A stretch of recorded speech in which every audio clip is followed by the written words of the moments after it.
आज डिस्कस करेंगे stress strain curve के बारे में। जो स्ट्रेस स्ट्रेन कर्व है ये हमारा दो मटेरियल्स के लिए बनता है, एक डक्टाइल और एक ब्रिटल।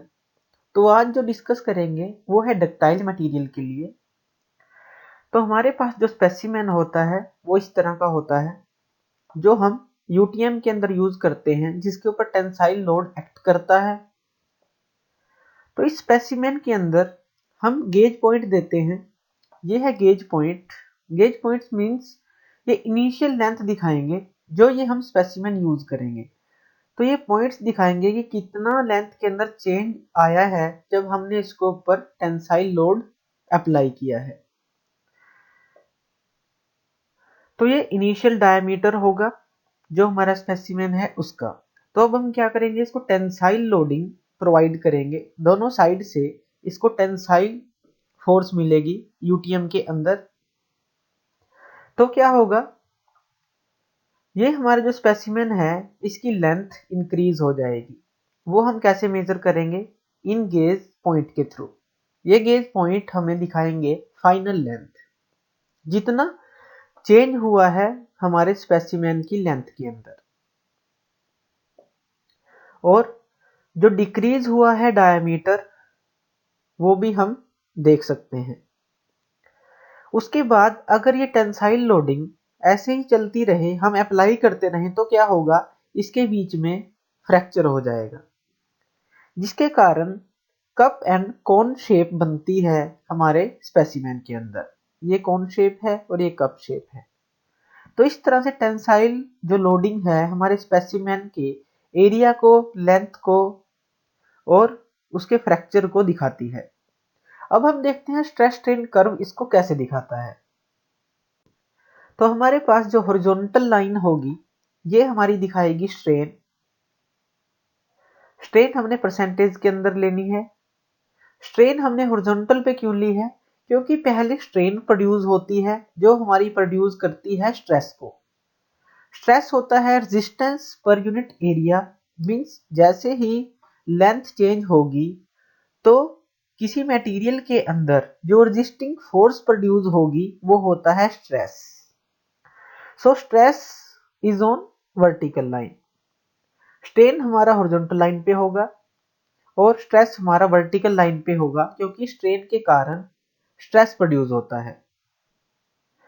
तो ये है हमारा स्ट्रेस न्यूटन पर mm स्क्वायर, 100, 200, 300 और ऐसे चलेगा। ये है स्ट्रेन परसेंटेज के अंदर कि कितना चेंज इन लेंथ आया, 5%, 10%, 15%। तो इस तरह से। तो सबसे पहले जब हमारा स्पेसिमेन को हम टेंसाइल लोडिंग देते हैं तो हमें एक इस तरह की लाइन मिलेगी ग्राफ के अंदर, O से P।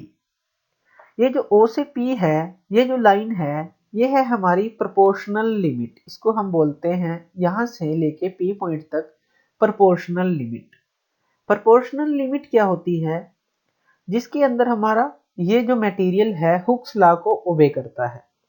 हुक्स लॉ क्या है, जिसके अंदर stress directly proportional to strain होता है। मींस जितना स्ट्रेन बनेगा उतना ही स्ट्रेस प्रोड्यूस होगा, वो इक्वल अमाउंट में होगा।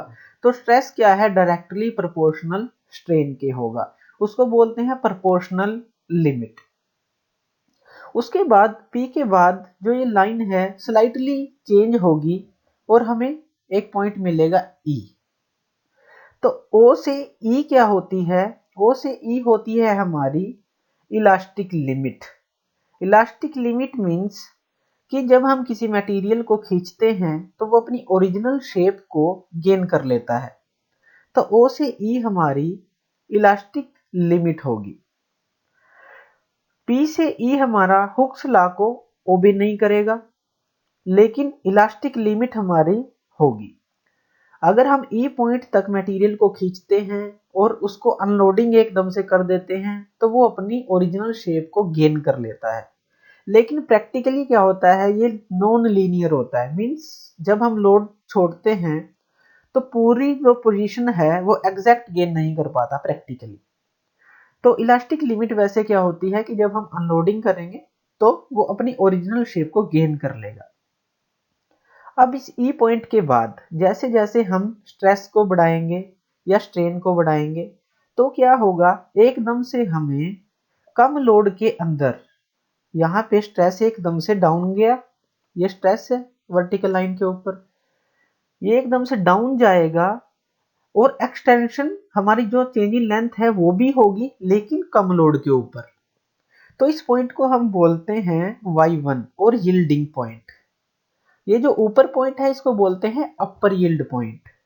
और ये हमारी जो कम लोड के अंदर जो हमारी एक्सटेंशन है, चेंज इन लेंथ है, वो कहां तक चलती है, y2 पॉइंट तक।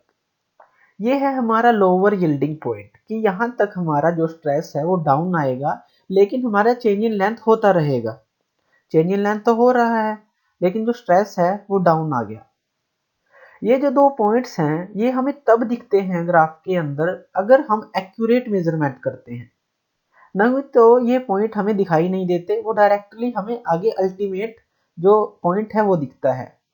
तो उसके बाद इस y2 पॉइंट के बाद हमारा ग्राफ स्मूथ चलता है, जैसे जैसे लोड बढ़ता है उसके अंदर स्ट्रेस और स्ट्रेन का ये ग्राफ है स्मूथ चलता है। और उसके बाद हमें मिलता है अल्टीमेट लोड पॉइंट जिसको हम यू से डिनोट करते हैं कि जो ये पॉइंट है यहाँ पे जो मटेरियल की अल्टीमेट जो उसकी स्ट्रेंथ है वो यहाँ तक है। उसके बाद क्या है, वो टूटना स्टार्ट कर देगा। इसके बाद क्या होगा, वो नेकिंग बनना स्टार्ट हो जाएगी मटेरियल के अंदर, वो खींचेगा, पतला होता जाएगा। पतला होता जाएगा तो एक टाइम पे हमें मिलेगा पॉइंट एफ जहां पे उसका फ्रैक्चर हो जाएगा और कप और कोन शेप हमें मिलेगी जैसे हमने पीछे देखा। तो इस तरह से पूरा स्ट्रेस एंड स्ट्रेन डायग्राम हमारे इन पॉइंट्स के थ्रू बनता है। ये है हमारा डक्टाइल मटेरियल के लिए। थैंक यू ये वीडियो देखने के लिए। और ज़्यादा अपडेटेड वीडियोस के लिए आप मेरे चैनल लर्न एंड ग्रो पे मुझे सब्सक्राइब कर सकते हैं। Thank you.